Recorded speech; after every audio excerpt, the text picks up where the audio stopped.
Hey, what's up, guys? Joker here, and welcome to TGW number 85. We didn't have guests for the last 2 weeks, so to make up for that, we're joined by two guests this week.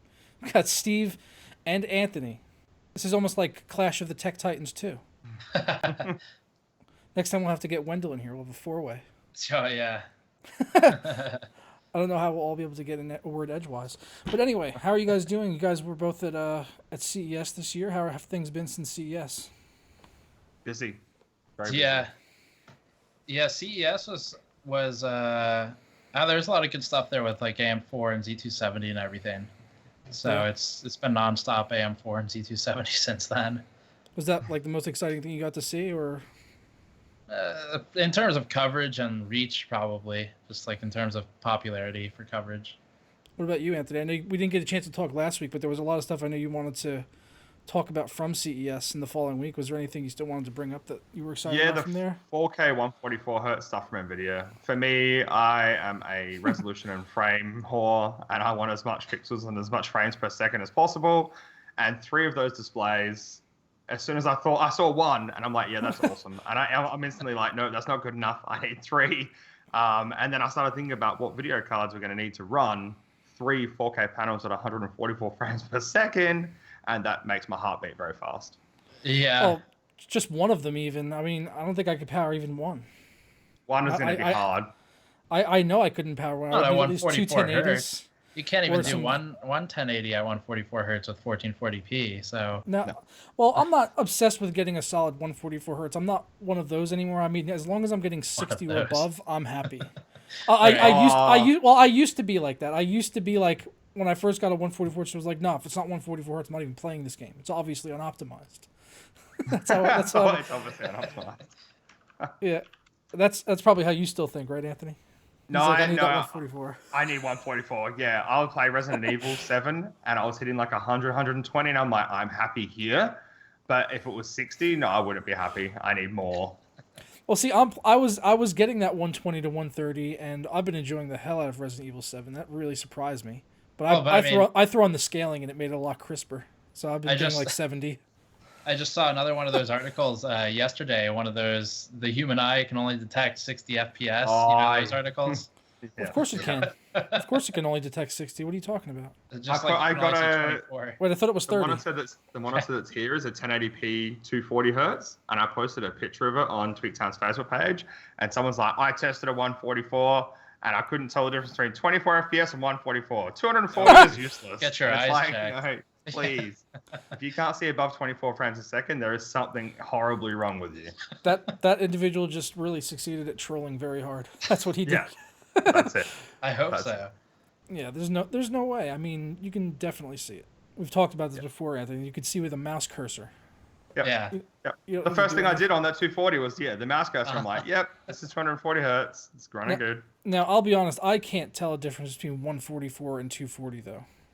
I don't I think find so. on that 240, it blurs the text more than anything. 240, I couldn't tell the difference in Overwatch. It felt smooth, but can I say it felt smoother than 144? No, I don't think so. Now, what about like with ghosting? Because on the really high refresh rate ones that go over 144, I found that the ghosting would get worse the higher I would go with Yes, the yeah, refresh I rate. find the ghosting is worse on that display. And right next to it, I have ViewSonic's 1440p 165, which is perfect. But the 240, the ghosting is pretty bad so far. But I've only used it a little bit, so I don't want to like put my judgment on it straight up. But it feels there's way more ghosting on it, definitely. Yeah, that's what I experienced on the Z35, the 200 hertz ultra wide from Acer.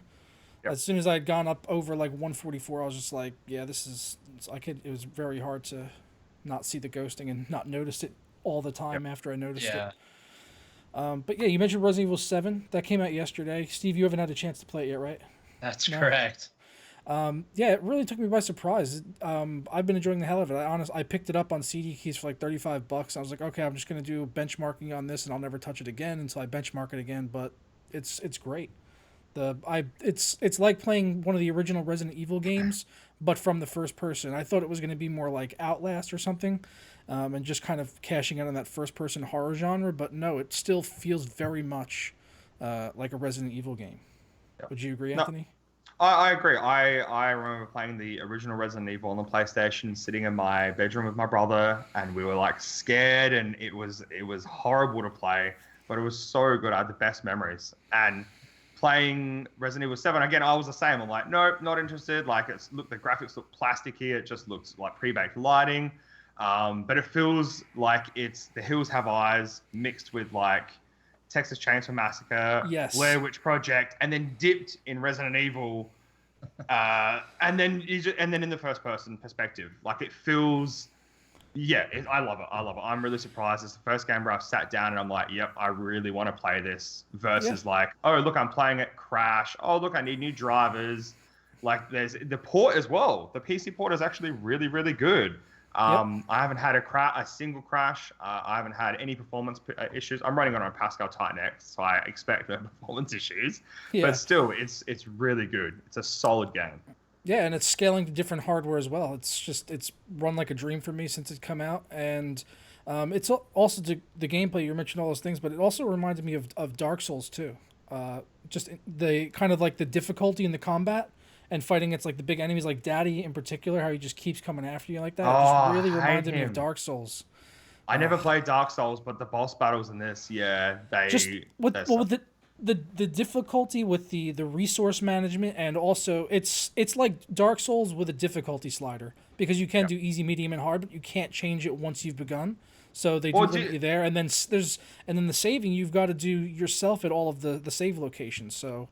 That adds. Do you find yourself like in the middle of a battle and you're needing to like go to your inventory, so you press tab, but then you're like trying to run, so you press shift, and then freaking Steam overlay comes up. So I'm like shift tab, like in the middle of a battle, and I'm like no, and it doesn't pause the game, so it's just like bam, bam, and I'm dead. It's like come on. I used to causes so many problems. I used to have that issue on FPS games when I would want to check the scoreboard. I remapped that button combination a long time ago. Yeah, I need to do that. Resident Evil is the only game that makes me do it, because normally I wouldn't care, but in this, 1 second is enough. Where especially I'm up to that bit where, without spoiling it, where you have to get one of the dog's heads, and then you're fighting him in the bit with the chainsaw. Yes, that's exactly where I am right now. Exactly where I am. Shift tab. I'm like dying like 3 times in a row. Because it's all the combat is in, and the inventory management's all in real time too. So that adds to the difficulty. If you need to run up to and interact with something or go into your inventory, they're still going to keep coming after you and they're going to kill you. And it's just. And I kind of like that as well. You don't just get time to I'm thirsty. Like go to your inventory and the battle stops in the middle of everything. It's really realistic. I love it. Yeah, and the saving system reminds me of like Dead Space, where I'll be like, okay, I'll run out of you get like these save rooms where you kind of have your inventory and the save thing, like a little cassette deck. So I'll go out of there to do like supply runs and look in areas that I didn't search good enough earlier on, and like I'll find like one lock pick. I was like, okay, now I need to go back to that room and save immediately before I do anything else. It's like you're constantly running back and saving and going up so you don't lose anything, because I'm afraid of losing progress. Yeah. Because I got set back like an hour last night because I died after not going back and saving for a while. I did the same thing. I didn't save, and I couldn't find the third dog head.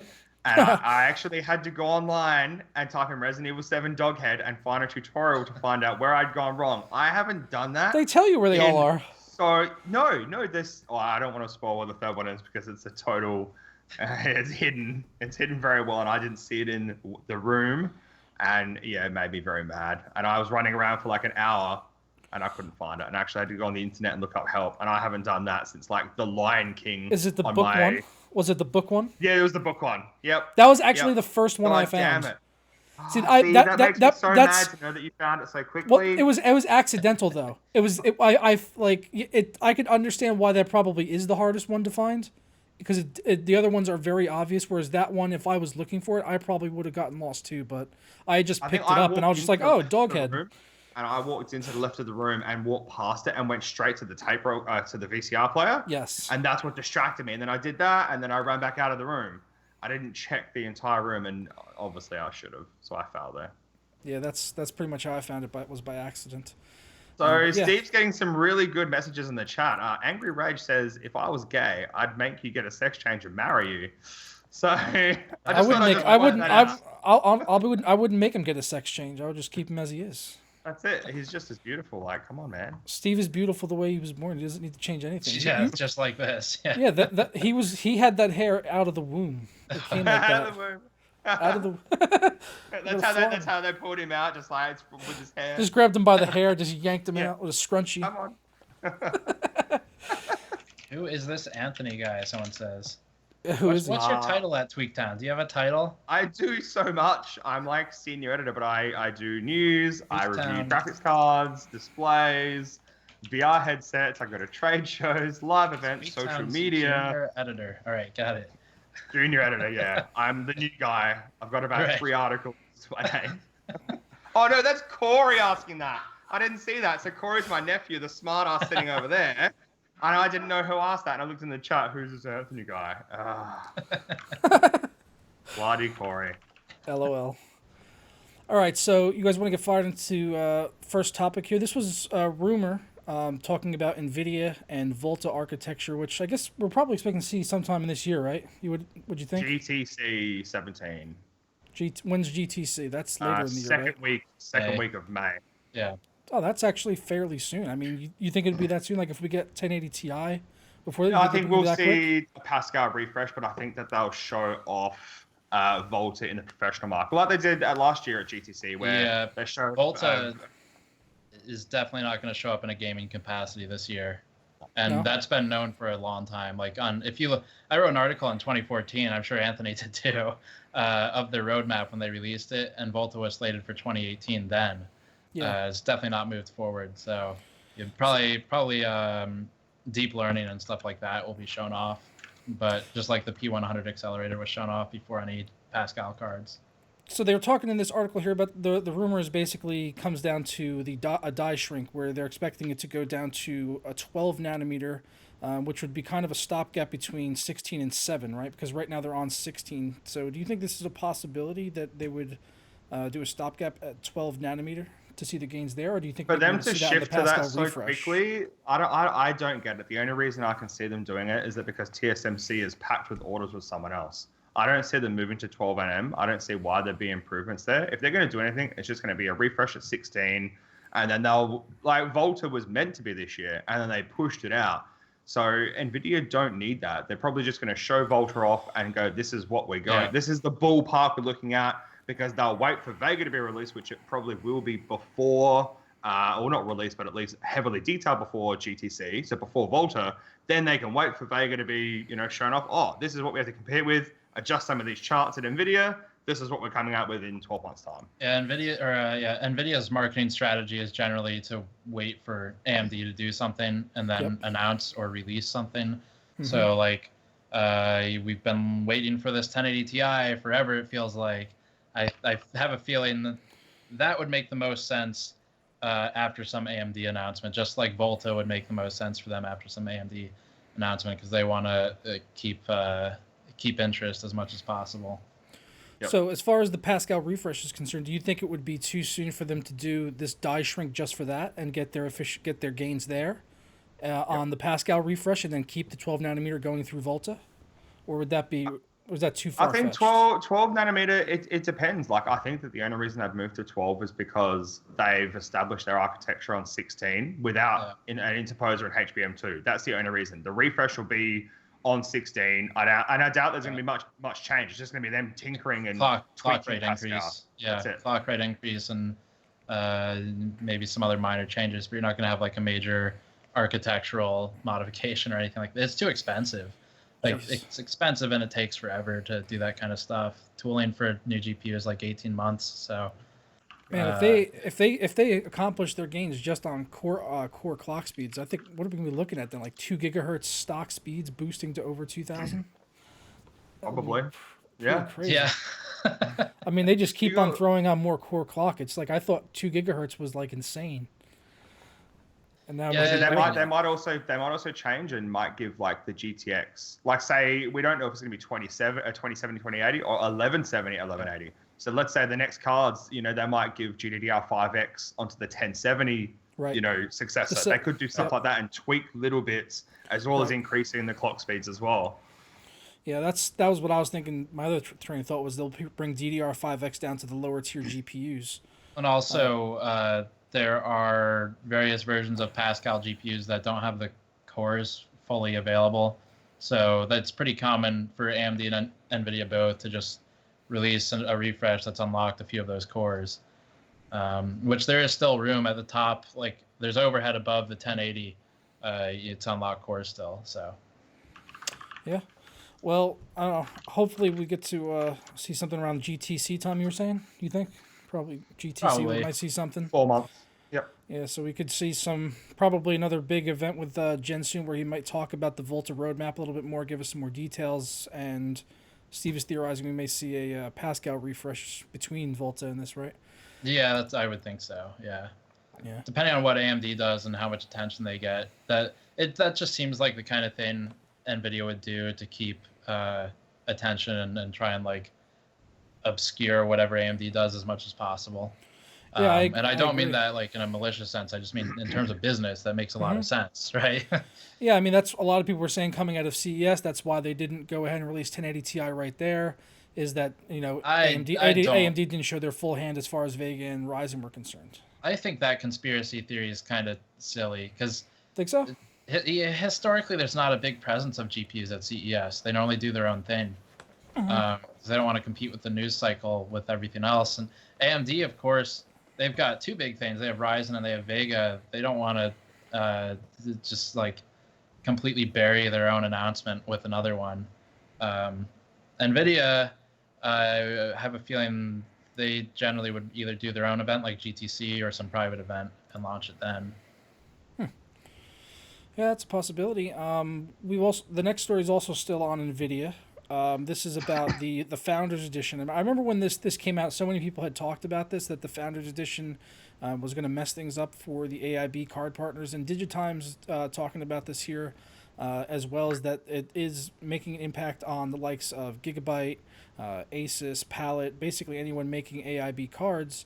The add-in board partners are being affected by the Founders Edition because NVIDIA really tried to drive sales to their Founders card. It felt when they released it, before the other cards, even though it's at a higher price point, which they said they did to steer traffic away from their card so that the board partners weren't being affected, but in effect they ended up stealing sales anyway. It makes I some still sense. remember that event. Like I remember turning to Jason or Jace 2 cents, and we're both like, "Yep, this is not good. This is not good at all." And for them to do this, it's think of it in my article I wrote like about what's going to happen with the next cards. Like there might be a timed exclusive on Nvidia.com. They might go, "Look, here's the 2080 or the 1180, whatever the next card's out. There's going to be a 2 to 4 week timed exclusive if you want to buy Founders Edition. If you want to buy a Zeus, Gigabyte, Zotac, MSI, well, you're going to have to wait a month." There's going to be a lot of people that they're going to want an Asus card, but there's going to be people like me who are just thirsty for a new card. They're not going to care about brands at that point. They're going to want it now. And if they can have it a month early, they'll buy a Founders Edition card. Especially if you're modifying it, because you just want a reference board anyway. If you're modifying it, you don't want any custom PCB, so why would you wait? But I mean, I remember that. Were you at the Austin event, Anthony? You were there, right? Yep. Yeah. So like I remember we published an article and a video explaining just what Founders Edition actually meant, because it really wasn't clear at the time. No, it wasn't. It was really messed up. Like yeah, I first thought it was a collector's edition card. I was like, oh, it's going to be different. I was calling it Legendary Edition and things like that because, like, I think Anthony, you probably remember at the end of like the press architecture discussion, there was this 20 or 30-minute long Q&A just about Founders Edition. Yep. No one knew what it was. No. And every question that people were asking was making it more confusing as to what the Founders Edition was. Everyone's like, everyone's looking at each other going, what the F is going on? Like, why can't you just answer the question direct? Because people were saying, like, will this eat into sales? Are you entering the retail market? Are you entering the e-tailer market? Oh, yeah, exactly. Are you cherry picking the cards? Because that's another thing NVIDIA could do. They could cherry pick the best cards, the best bin cards, and make them Founders Edition cards. So are NVIDIA going to be like the new EVGA, the new higher brand, or could they buy a company like EVGA? They're a really tight partner and go like, look, this is your job. Can you make direct NVIDIA products for us? Right. Yeah. It was pretty messed up when it came out. I remember, like you were saying, I thought it was like a collector's. I wasn't sure if it was going to be like higher clocked or binned or something like that. So Yeah, I don't think we have any reason to believe they wouldn't do this again on the next generation because I think it was successful, and the people that were willing to pay the extra $100 were the people they were marketing to, the enthusiasts, the people that can't Yeah. wait, or the people that are willing to pay more for what is essentially not as good as a card necessarily as an aftermarket card that's fully overclocked out of the box and Yeah. possibly binned and things. And nowhere near as good at cooling. I mean, my card was hitting 83 degrees Celsius in Resident Evil, so my core wasn't hitting 2050 like it should. It was hitting at like 2000. Like, oh, first world problems for me. But yeah, if I had waited for an aftermarket card, or if I had took this reference card and slapped a water cooler on it, then I wouldn't be having those issues. So I think they know their market and who they're going after with that very well. And anything else where they're saying, oh no, it's for this or that, I think that's just smoke and mirrors, really. Yeah. All right, we got this rumor about the Skylake-X and Kaby-Lake-X talking about them actually coming out at the same time in August at Gamescom, which I found really interesting. We haven't seen that on the previous generations, have we, where they did a mixed launch of two different architectures, even Broadwell on the extreme end. Broadwell and Skylake kind of. Yeah, that was like Broadwell got like such a soft release. It was like it got crushed. Yeah, and it was a good chip too. It had really good integrated graphics. I thought I had it on a laptop, and it was really good. But did they come out at the same time, or was it like a couple months after? It was like a couple weeks, I think, maybe 2 weeks. I might be misremembering, but I think it was like 2 weeks or something. Yeah. So with this one, though, they're saying that it's going to be 4 SKUs, and the 10-core, 8-core, and 6-core will all be Skylake, while the Kaby Lake will pull in a quad-core. I can't remember if has X299, X299, did they have quad cores at all? I don't think they did they? That's kind of a different one that I'm finding. Wasn't it the Xeons that did quad core with 8 threads, but no desktop processors with quad core and 8 threads? I'm not sure. That sounds right. I think X299 maybe. Yeah. And then they also mentioned here that there's not going to be a Extreme Edition processor, at least right away. So we're only going to be getting K Edition SKUs on the 3 Skylake and then the one Kaby Lake. So I was thinking that if they're only doing the one Kaby Lake, that they may still do, because this is going to support 2 generations of chips, then they may do another Kaby Lake launch down the road with the 6, 8 core, 8 and 10 core. What I'm saying, like with this, it doesn't matter what chipset or CPU they're releasing. I'm not even excited over any of this, right? Like I wrote in my news for this, I'm like, no game uses 20 threads of CPU performance. Like, and they have no like self-learning stuff. Like AMD's Ryzen architecture has SenseMI, which is doing a lot of cool stuff. Intel's Enthusiast platform doesn't do anything close to that. Anything at all. This is just a slight iteration of what we've already had after another slight iteration after another iteration. I wanted to see this just go crazy. Intel need this now. Like this platform's going to be here throughout 2018, probably into 2019. AMD are going to have Ryzen out for a very long time at that point. Yeah. The i7 3820, by the way, was 4 cores, X79. Yeah. Yeah, I would agree. It's Intel. We wrote this in the 7700K review. It's a pretty bad time from Intel's perspective to have any kind of slip. The thermals were certainly not great, and a lot of that is on the motherboard vendors. But you can't trust the vast majority of users to realize that. And it does have a 6 to 7 degree Celsius delta from Skylake, so it is a bit warmer. You get like 1.5 to 3% performance gain. 1.5 to 3%. I need to upgrade. I need to do it. I need to do it. Wait, you guys are forgetting the most important feature. You'll be able to stream Netflix in 4K. Yes, but you need Windows 10 and Edge, right? And everyone you need uses Windows. Edge. You need Windows 10. You need Edge, and you need the Skylake-X processor. Obviously, it's I mean that's why I'll be upgrading my enthusiast class PC this year. Is because I need to watch fucking Netflix in 4K because I don't already have 3 televisions that can do it on the built-in apps at all, and a Roku 4K box. I don't have any of those, so. Obviously, I need to upgrade my entire PC. Like I went to the farm. I went to a farm and I said I want a big sack of potatoes. They gave me an Xbox One S. So I got the sack of potatoes and I put it under my TV. And that's the only reason I have that sack of potatoes is to watch Netflix 4K. My $6,000 PC, on the other hand, because it's a 6700K because it's such a shitty PC, can't do Netflix 4K. But my tiny little potato box can do 4K. Why? Like someone at Microsoft, imagine a round table, like it's us, we're talking, right? There's a round table at Microsoft. All right, how can we fuck PC gamers over even more? Okay, let's put in completely BS like roadblocks. Oh, 4K DRM. 4K yeah, it DRM. Is. That's what it is. That's actually even better. That's actually even better. 4K DRM. It is that bad. It is that bad. I am not, speaking of Microsoft, I am not looking forward to this game mode update. Like they say it'll be toggleable. I don't know if I can trust that. Like I'm gonna have to rerun all my benchmarks. Yeah, it'll be toggle for me because I'll just turn my PC off at that point and I won't bother doing anything anymore. Right, I quit. Yeah, that's it. I'm done. It's like Microsoft had their chance to really make PC gaming something that should be makes other gamers jealous of. Like, you know, people go, "Oh, PC gaming is so expensive. It's meant to be better than console gaming." But these steps are making PC gaming worse. Like, I don't understand Microsoft's reasoning for 95% of what they do at all.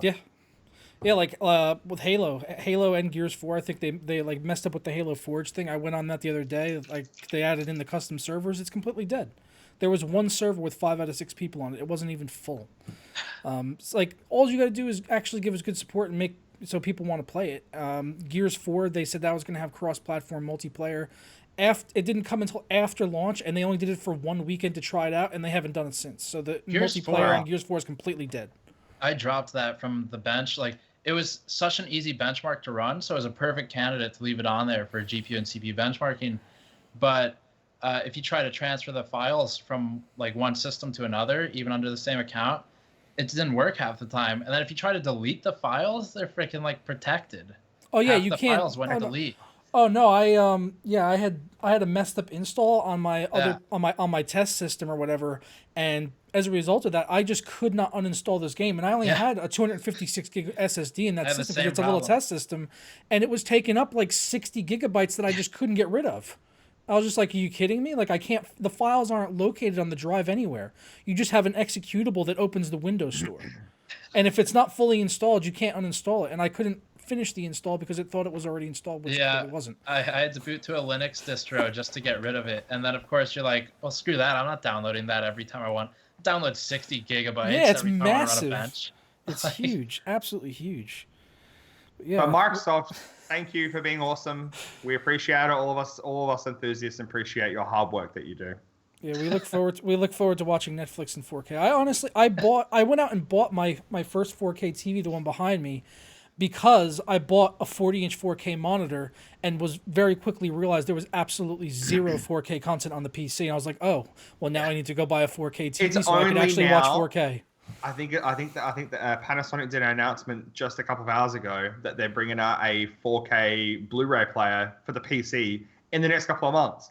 So even if you wanted to watch 4K Blu-rays and not pirate movies, which is obviously what the world wants, right? It's what these companies want, is for us to pirate less or none at all. That you can't even buy a 4K optical disc to play on your PC until a couple of months from now. And again, then you still need HTCP 2.2, and you still need Windows 10. It's like, why? And the big thing is the HDCP thing, because since I got a Korean monitor, it doesn't have the classification and all that. So even if I connected like a 4K streaming box to this monitor, it won't even work anyway. So anyone that bought 4K monitors really early on may be shit out of luck as far as being able to play stuff because of the HDCP classification, and they don't qualify for it. So they're going to think you're pirating everything or whatever. And honestly, besides YouTube, the only thing I can watch on this 40-inch monitor in 4K is stuff that I torrent. Is if someone puts up a rip of like one of those Panasonic like demo discs or Samsung demo discs they show in the store that are like native 4K, I could download those and look at them. Or what's that one documentary thing? It's just like music over like footage. It's a really popular 4K demo thing. Planet Earth or equivalent, I guess. Yeah. Yeah, that thing. I downloaded that. I was like, great. This is all I can do on my computer now in 4K besides game and watch YouTube. Awesome. It's so nice to spend thousands of dollars not to be able to use it. That's where Donald Trump needs to come in, and he needs to make 4K great again. He does. He needs to make 4K great again, and then we'll put it on a shirt and we'll sell it in 2017. Yes. It's going to be huge. Absolutely tremendously huge. That was good. Yeah, it's good. Thank you. So you saw those AMD had shown off the AM4 motherboards at CES, and the first thing I noticed, my question was, is all the mounting hardware going to work on the CPUs coolers that we have right now? And the answer is no. You're going to have to go get an upgrade kit or get a new cooler, which I think most people are going to end up probably doing anyway. I mean, if you're buying a brand new AM4 motherboard and CPU, you're probably going to get a new cooler unless you've already got, like, I don't know, like a high-end water cooler and you're just going to cycle it over. But I would probably buy all new stuff. But it looks like now at least Fantex and CryoRig, they've been added to the list. You'll be able to send it in. I think Be Quiet was on it as well. New Noctua, they say here. Enermax. So if you get an AM4 motherboard and you want to keep using your cooler, you just got to, I guess, message them or whatever. You get an upgrade kit. You get a chance to look at the motherboards up close there. How different was the mounting hardware compared to AM3 Plus? Because it looks fairly similar. Well, they didn't have hardware, but yeah, no. MSI had some motherboards on show, but that was it. They had the motherboards, but there was no mounting hardware. You can see the spacing, I guess. The biggest difference, we talked about this a bit in one article, and I think a lot of people kind of skimmed past it, but the CPU height, the package height will probably be different. So that's going to be part of why you need new hardware, because even if the holes are spaced the same distance apart, if the CPU actual like product is taller or shorter, it'll probably be taller, and obviously you have to account for that. But, yeah, it does. Yeah, it looks like they added a bit of height onto it. I wish they would have updated it though. It's something like I really like what they use on the Intel Enthusiast line, like X299. I think those are probably that's probably the easiest to mount to. It's just like 4 screws done. Yeah, that's probably the best thing to work with. 4 screws and also a liquid cooler. So it's like you drop in the standoffs and then you drop in the cap screws, and that's it. You just walk away. Yeah, right. But whereas with like AM3 Plus, you're usually having to like remove a backplate off the motherboard and put in like 3 different pieces of metal with 2 different screws and spacers and all this stuff and hold everything together, and it's a pain in the butt. Yeah. I was hoping they'd make it easier. I really wanted them to make the cooling a lot easier. Like the mounting system should have been perfect. Yeah, like that's the longest process in like in any build for me usually is getting the cooler on, because every cooler is different. Everything else snaps together, the same way, but the coolers. I was hoping they'd make it easy because it's the rise and scales with cooling. So like they're trying to say like, look, air cooling you're gonna get this speed, and then water cooling you're gonna get this speed, and all-in-one water cooler you're gonna get this speed. I wish that they did something that was really easy to change out, so people, if you've got an air cooler and an all-in-one cooler, you might want to play and go, well, getting 4.6 gigahertz boost on air cooling, but I'm getting 5.4 on all-in-one water cooling. I'll keep the all-in-one water cooling on without having to, do 3 hours of needing 7 hands on a motherboard to mount everything. Yep, I agree. Yeah, it'd be nice if they actually did something to advance this along the way. Just copy X299, do what they did. It's so simple. Anthony, you want to take this article the story about Project Scorpio, since you wrote the article? Yes. So Project Scorpio was detailed more in a white paper. So we don't know exactly what the GPU is going to be so far. We know that it's going to be new. We know it's going to have 6 teraflops of GPU compute power. But will it have Vega GPU cores, Polaris GPU cores, or Polaris GPU cores with Vega GPU functionality? No one knows yet, but the new leak said that the ESRAM or ESRAM is gone. That's something that was on Xbox One and Xbox One S. And that the GPU inside of Scorpio is going to be 4.5 times faster than Xbox One. But that's not that hard because my fingernail has more GPU compute power than Xbox One.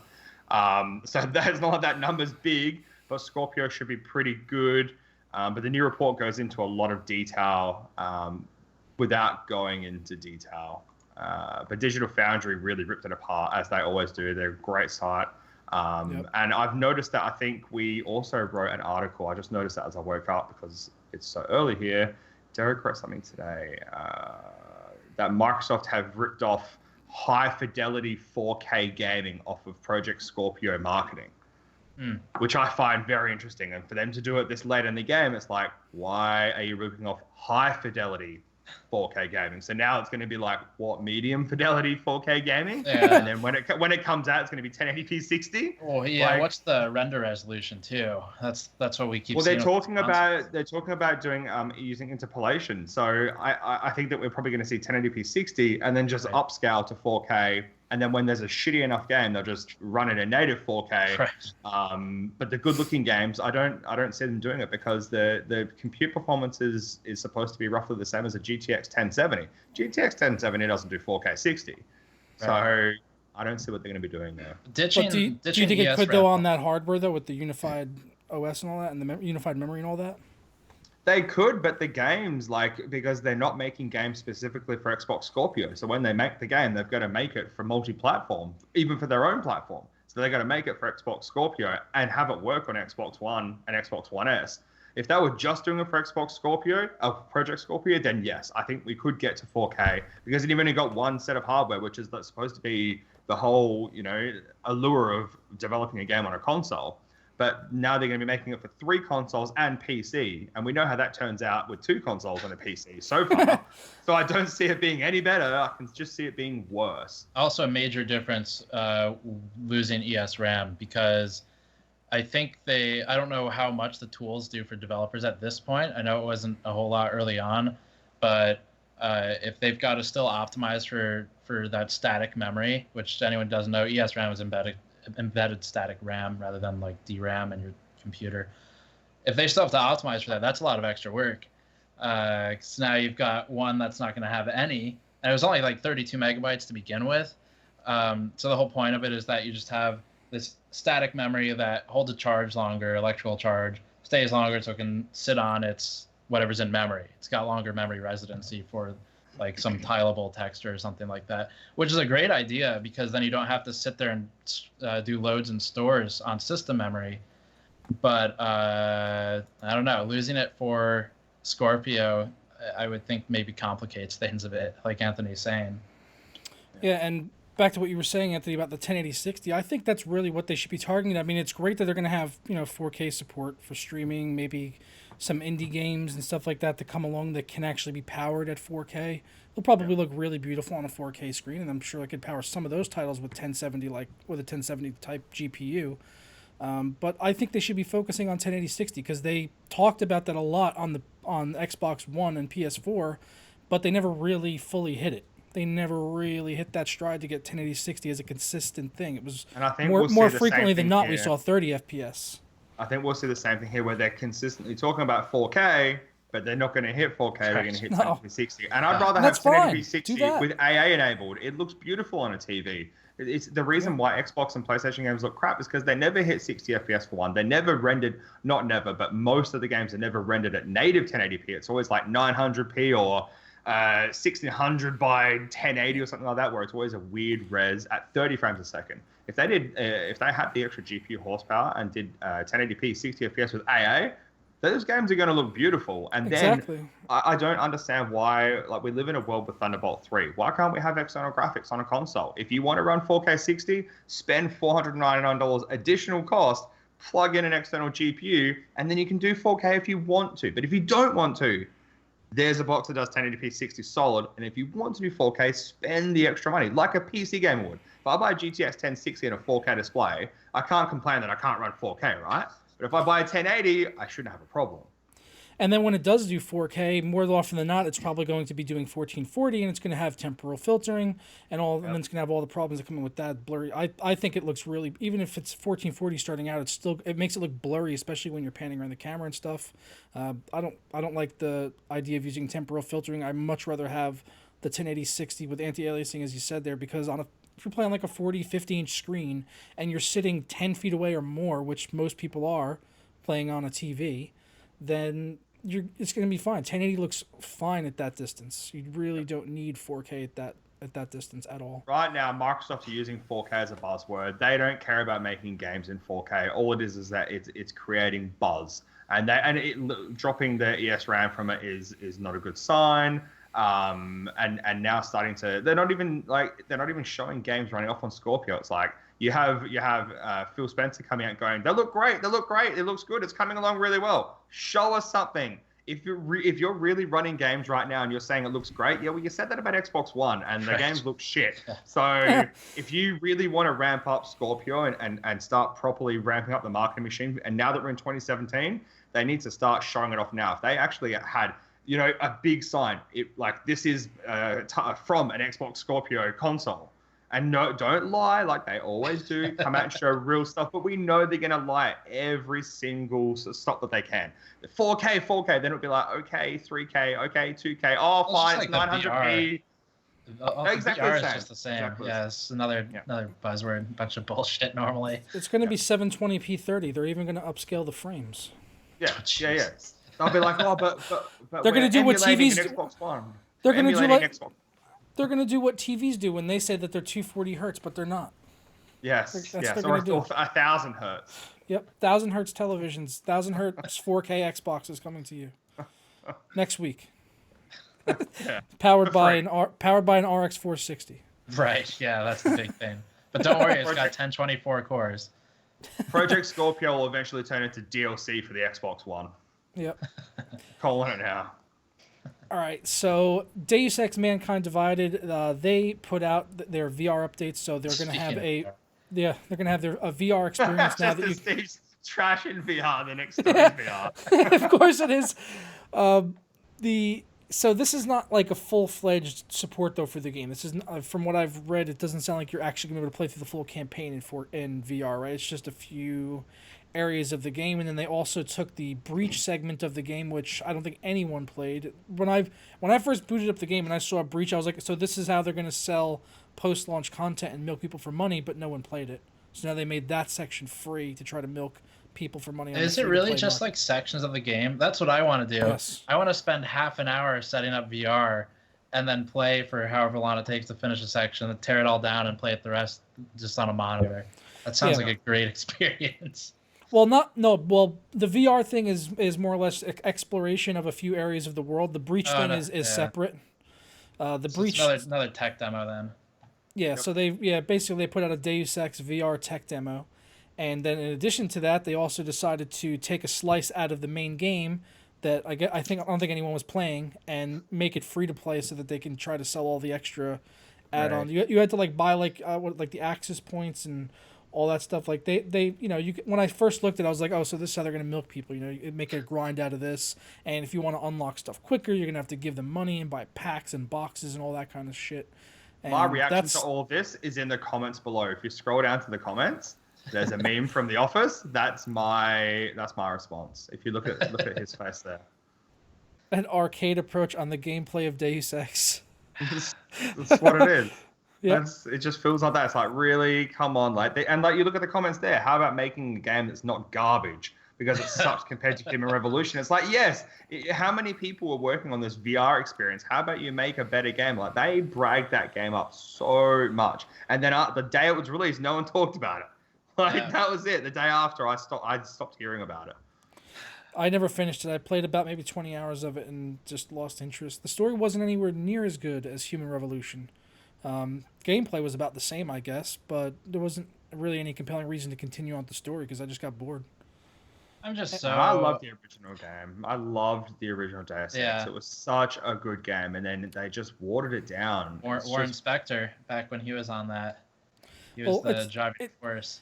I think we can all agree that this is not Mankind Divided was not as bad as Invisible Wars, though. I never even played that either because I heard about it. No, it was a console port. They had made a console version of basically. Say no more, man. They had made they made a console version of Deus Ex and then ported it to PC, and it was awful. It was so bad. Deus Ex Human Revolution. Invisible Wars. I wish it never existed, honestly.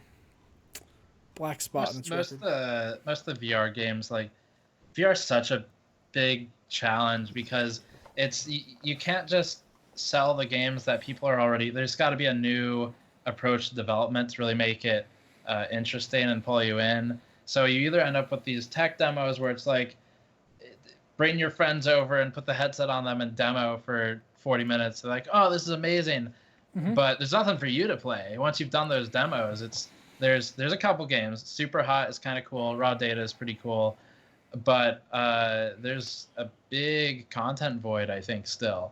And with the Oculus, you have the adaptations like Dirt Rally and Elite Dangerous and Valkyrie, and that's all cool stuff. But, it's... I would totally play Resident Evil 7 if they did it, but it's only on PSVR for now. I will say that some of the VR stuff I do find genuinely makes me more anxious than any other time I play games. Like raw data is not meant to be a scary game, but when you turn and see something next to you, I do kind of feel like that anxiety that a horror game might make you feel. especially when those robots are crawling up your body, like Yeah. you're looking down, you have to like shoot their heads off of your chest. It's a horrible game. But yeah, we still got to get some good VR titles. That's why I haven't picked up a headset yet, is I'm still waiting for Half-Life 3. Half-Life 3. No, honestly, Half-Life 3. if they were supporting Resident Evil 7 on the HTC Vive, I would shelf that game until I had a VR headset to play it. Yeah. It's that good and that immersive as it is. I'd buy a fucking headset. VR. I'm this close to buying one. Yeah. Just for Resident Evil 7, but I don't want to spend $1,000 because over here it's like nearly $600 for the PS4 Pro, $600 for the headset. I'm not going to spend over $1,000 on one game, although I'm very tempted. But it's like, why not just release it on the HTC Vive? Like, how much money did Sony give them? Well, it's a time. I believe it's a timed exclusive. That's what everyone's been. But it's telling like me. over 6 months, is what I've heard. I don't understand.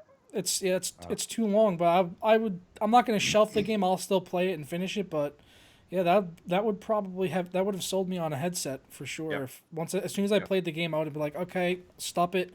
I need a headset to play this game, and I'm just going to wait. What did you see on the PlayStation VR? You can actually lean around corners in VR, but you can't do that in the normal game. So you're actually adding cool features.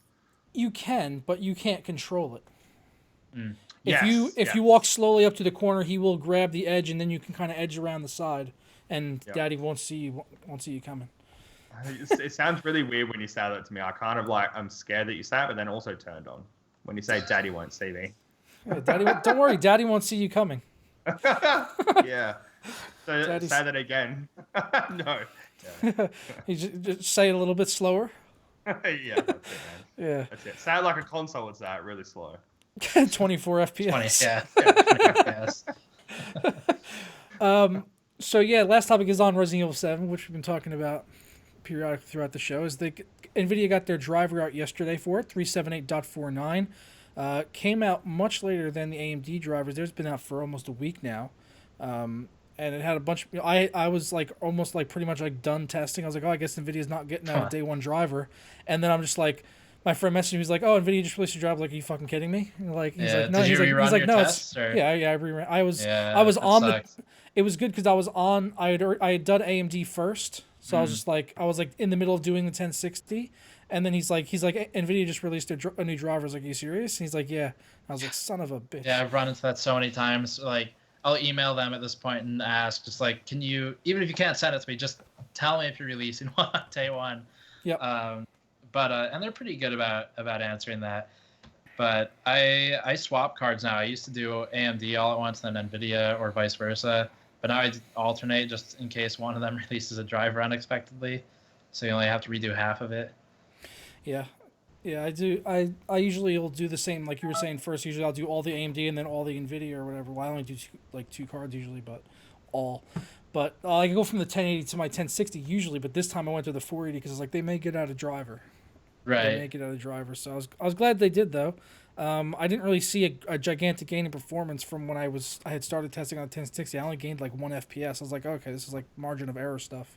They must have just been fixing some glitches or something, because I didn't see a boost in performance. And Guru 3D, they did a full suite of benchmarks, and they were saying they were having a lot of issues benchmarking this game, where they were seeing big drops down into the 50s and 60s for just like down to 50, 60 from like over 100 FPS sometimes for no reason. I didn't experience any of that. My game's been running smooth as butter.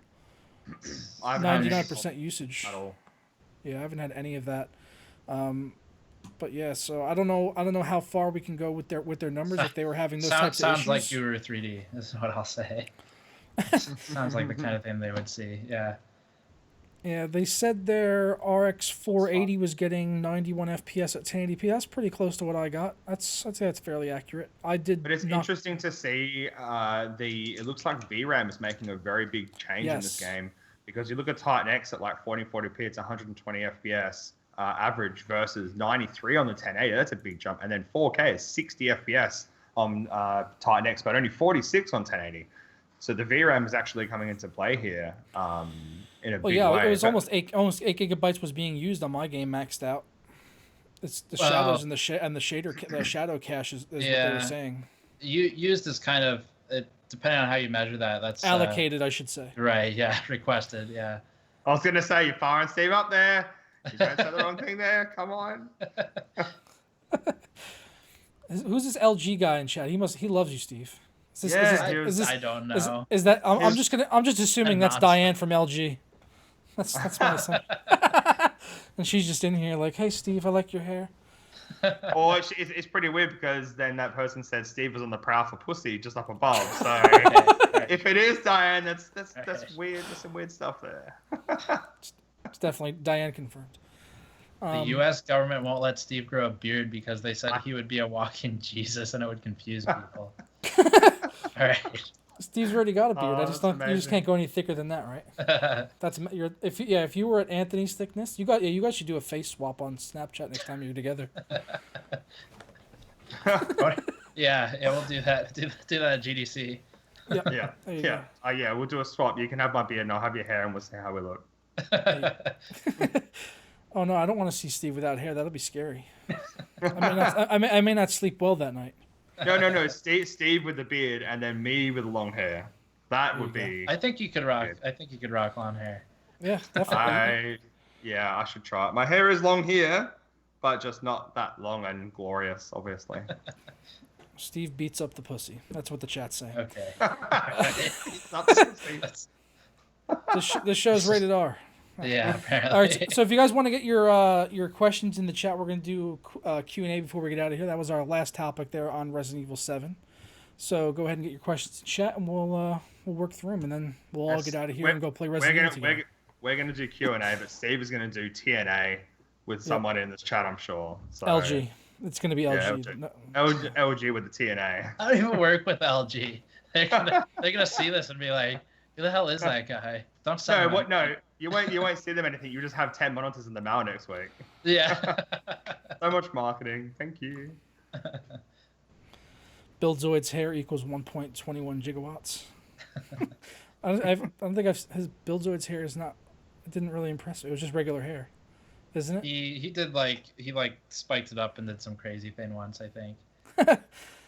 Is it true that Steve is a reason to live? Are these the only questions that we have this week? Is this maybe he praises Steveism.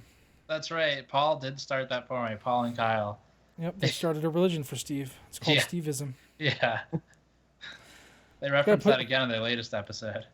Can we do a crucifix with you on it, Steve, and sell that as a shirt?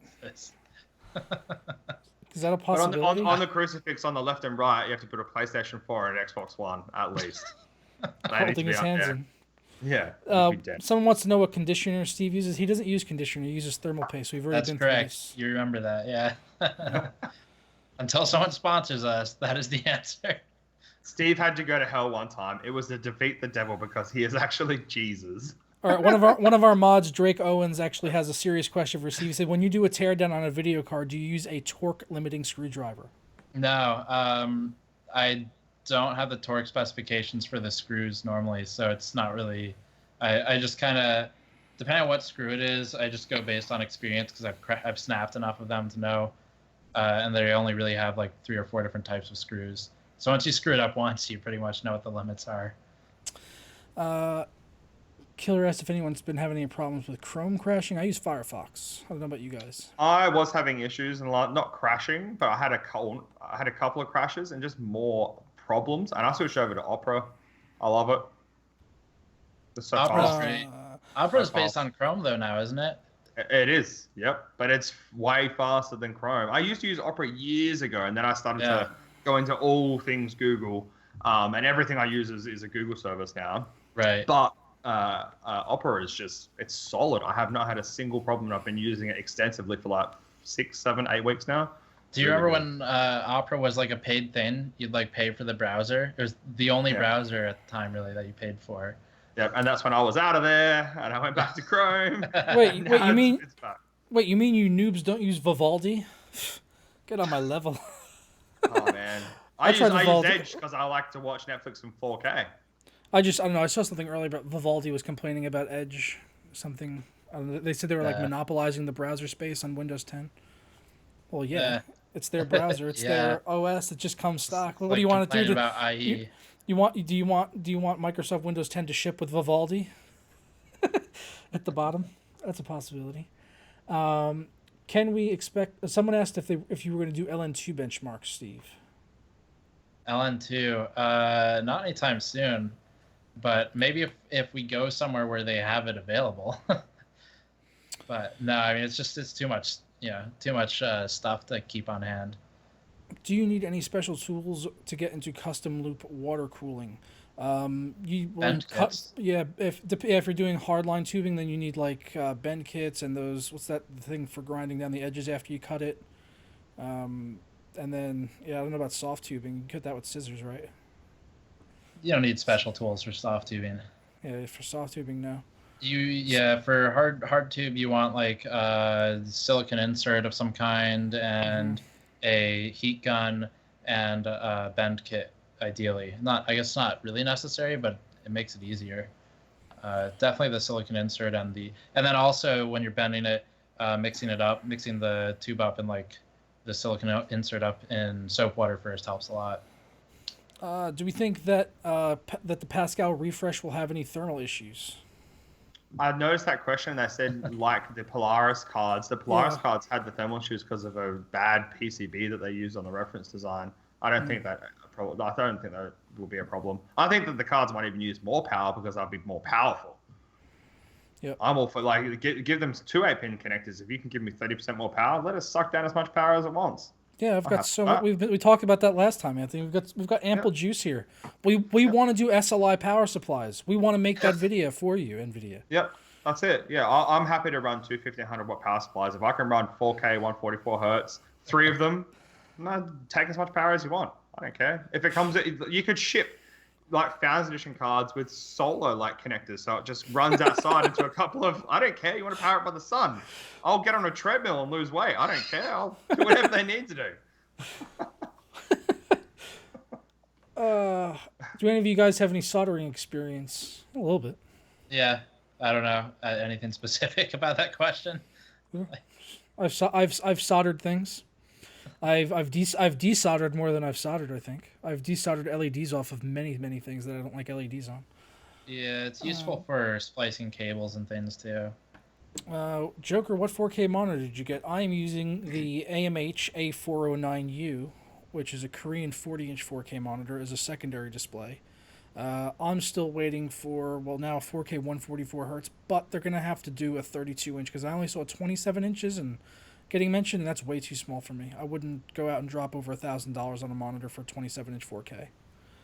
I'm going to need to have the 32 inches. That's why you get 3 of them, and then you have lots of inches. But then your scaling is not going to be improved at all, Anthony.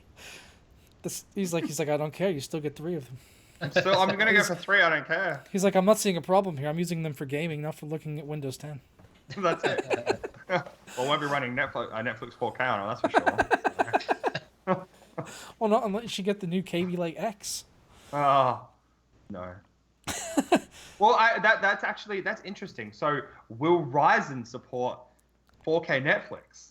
Oh, I didn't think of that just then. That's actually a really good question. I might send an email to AMD. That's what the people on the streets want to know.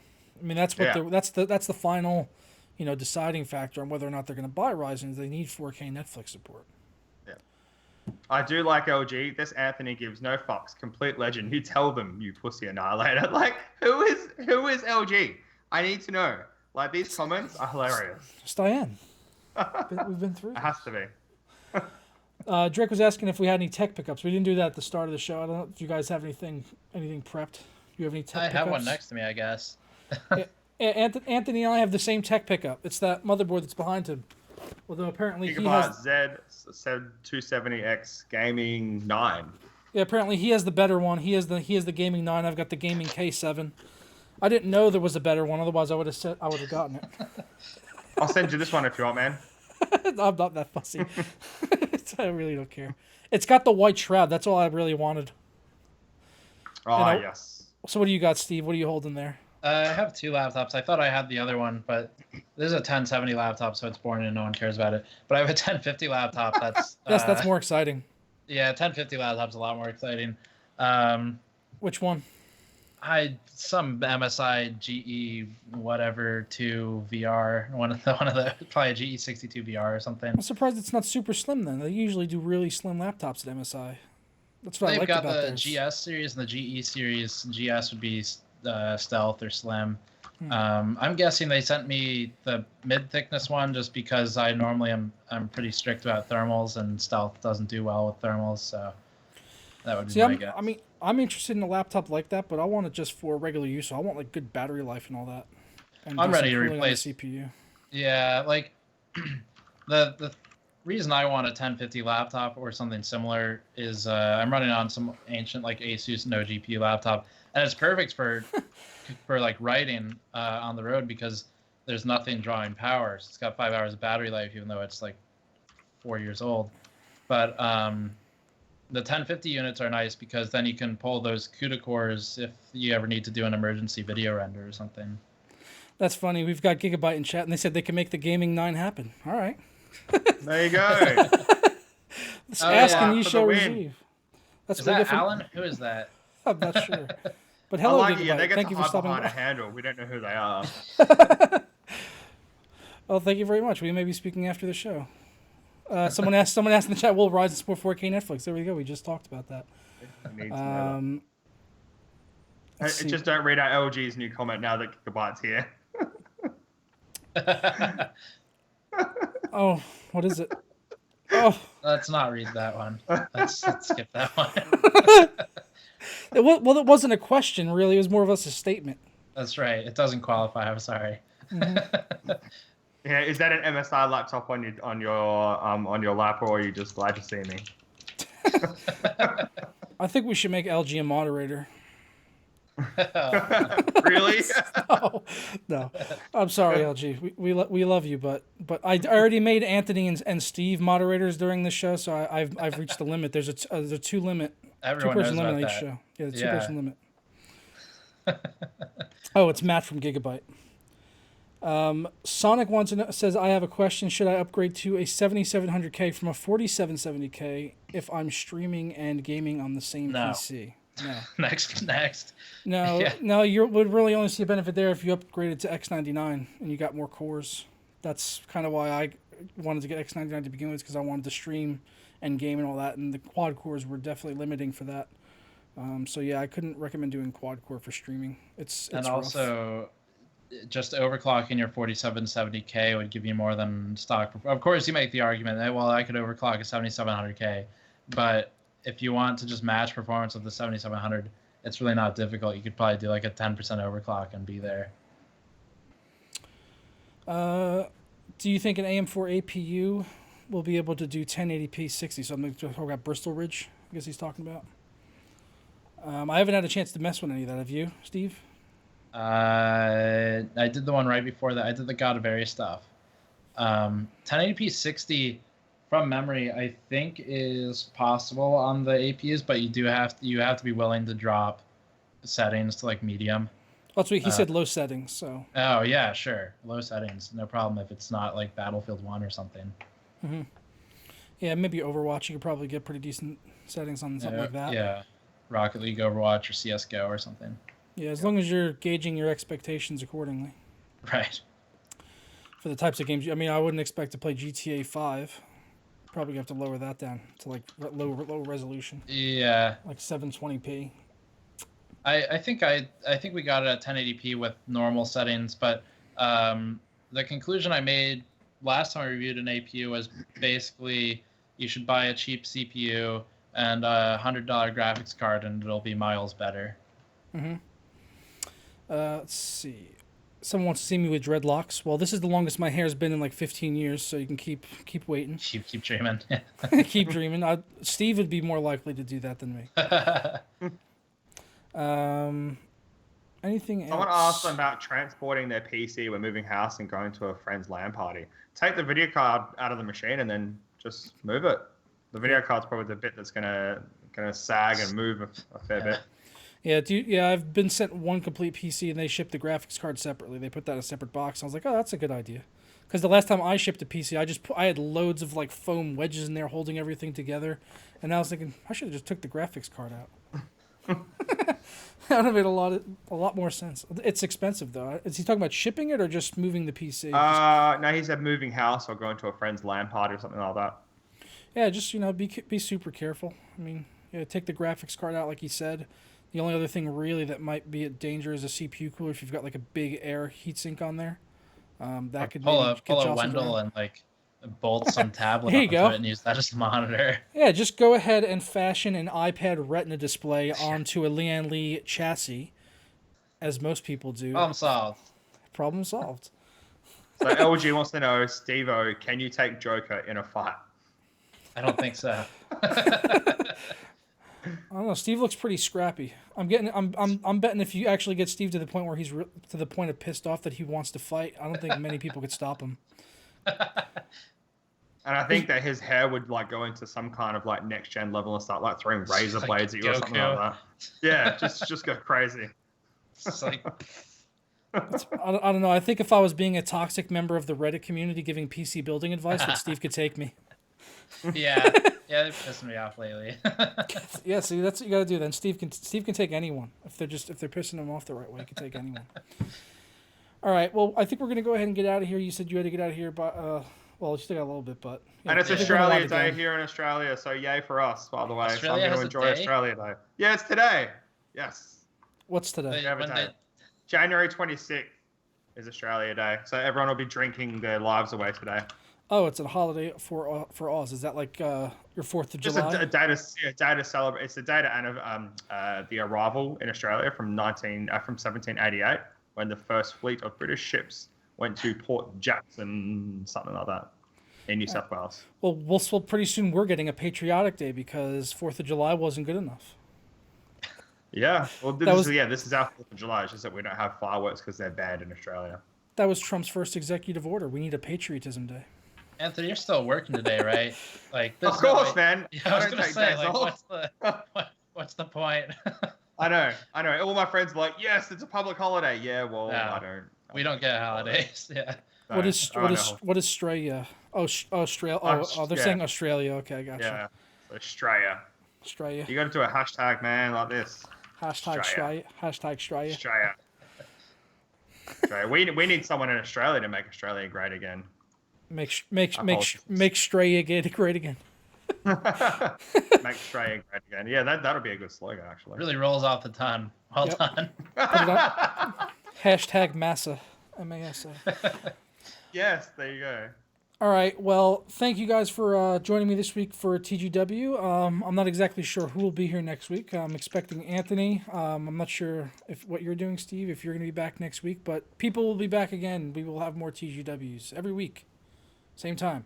If you want to check out Anthony, always over at Tweakdown, Steve over at the YouTube channel and the website for Gamers Nexus. Links will be down in the description below for both of these guys, and we'll catch you next time. Ta-ra. Bye. Oh, you did the same. What the hell was that?